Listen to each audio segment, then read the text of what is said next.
आज का बाइबल का वचन यशाया का ग्रंथ अध्याय 55 वचन 10 से 11 और दूसरा वचन संत पौलुस का रोमियो के नाम पत्र अध्याय 8 वचन 18 से 23 और आज का सुसमाचार सन्मति के अनुसार अध्याय 13 वचन 1 से 23।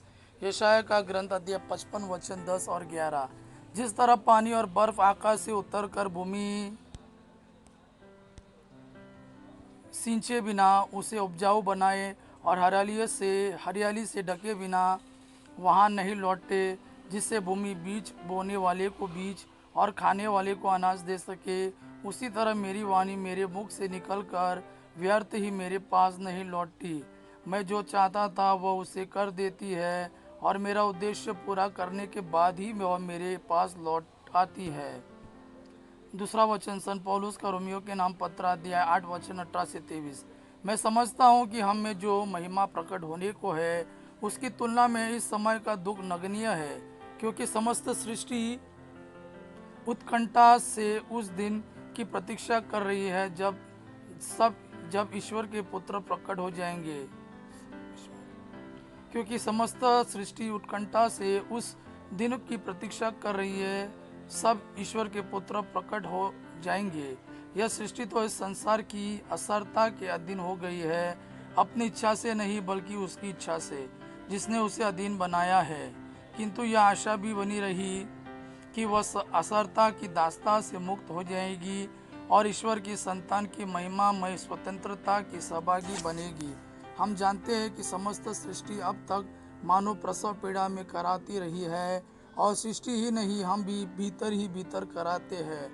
हम तो पवित्र आत्मा के पहले कृपा दान मिल चुके हैं, लेकिन इस ईश्वर की संतान बनने की और अपने शरीर की मुक्ति की राह देख रहे हैं। आज का सुसमाचार सन्मति के अनुसार अध्याय 13 वचन 1 से 23। ईसा किसी दिन घर से निकलकर समुद्र के किनारे जा बैठे। उनके पास इतनी बड़ी भीड़ इकट्ठी हो गई कि वे नाव पर चढ़कर बैठ गए और सारी भीड़ तट पर बनी रही। उन्होंने दृष्टांतों द्वारा उन्हें बहुत सी बातों की शिक्षा दी।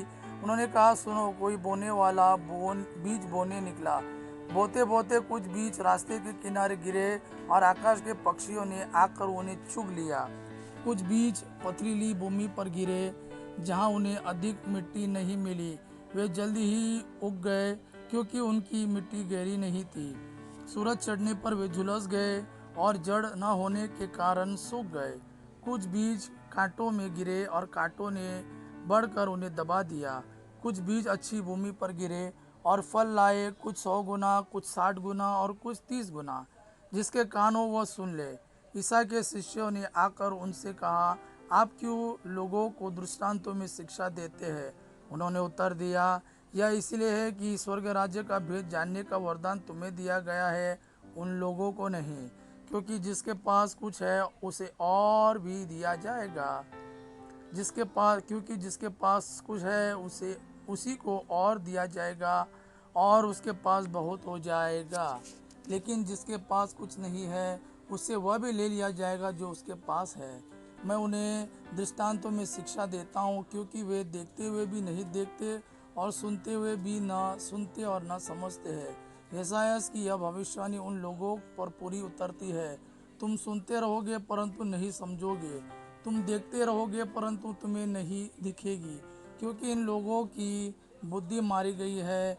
ये कानों से सुनना नहीं चाहते, इन्होंने अपनी आँख बंद कर ली है।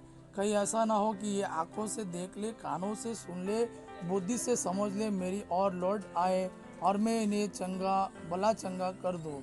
परंतु धन्य है तुम्हारी आँखें, क्योंकि वे देखती है, और धन्य है तुम्हारे कान, क्योंकि वे सुनते हैं। मैं तुम लोगों से यह कहता हूँ, तुम जो बातें देख रहे हो उन्हें कितने ही नबी और धर्मात्मा देखना चाहते थे, परंतु उन्होंने उन्हें नहीं देखा।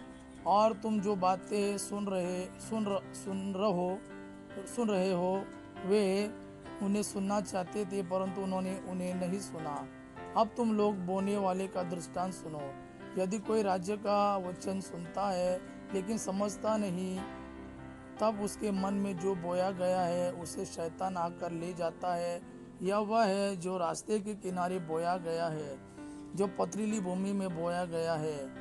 यह वह है जो वचन सुनते ही प्रसन्नता से ग्रहण करता है, परंतु उसमें जड़ नहीं है और वह थोड़े ही दिन दृढ़ बना रहता है।